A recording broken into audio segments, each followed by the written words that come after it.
Aquesta exposició ve una mica arrel d'una que vaig fer ara fa un any a Vilafranca del Penedès, que era una exposició que en aquell cas volia reflectir una mica la llum que es viu al mig del camp. Em va sobtar molt quan vaig anar a viure allà la llum i l'ambient que hi havia. Vaig començar a canviar de formes, a canviar de colors i les primeres impressions que vaig tenir les vaig reflectir en aquella exposició.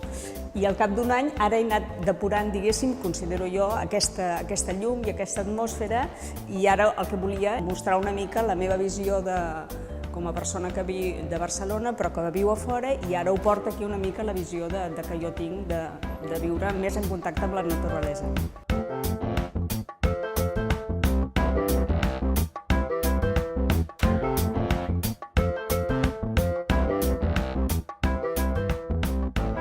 On trobo la naturalesa? On es pot veure en aquests quadres? Jo penso que són les formes que es veuen a la naturalesa. Repeticions, seriacions, formes que es complementen, formes també a vegades contradictòries, formes que no s'acaben o que s'acaben. Llavors, tota aquesta barreja de conceptes i sobretot l'ambient i l'atmosfera, jo el que vull reflectir és l'ambient i l'atmosfera quan et passeges per la naturalesa. Llavors, una mica són aquestes formes que sobretot que neixen una mica i que moren i que es van transformant. O sigui, jo el concepte que tinc o el que m'agrada veure de la naturalesa és això, és que sempre va evolucionant. I per això és una mica aquestes formes que jo intento que representin aquesta evolució constant de la naturalesa.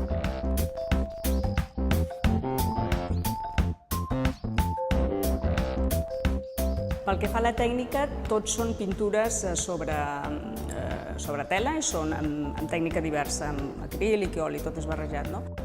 El que sí que jo he volgut, o que em surt d'alguna manera, és una mica la idea del gravat, en el sentit que és una tècnica que es reprodueix molt i llavors aprofitar aquestes repeticions per fer canvis. Per això també he volgut jugar amb aquestes formes, que en tots els quadres hi ha una petita variació respecte a l'altre, que són formes que s'assemblen molt, però si t'hi fixes no és ben bé la mateixa. O sigui que tots els quadres requereixen, penso jo, o jo voldria que la gent se'ls tornés a mirar una segona vegada.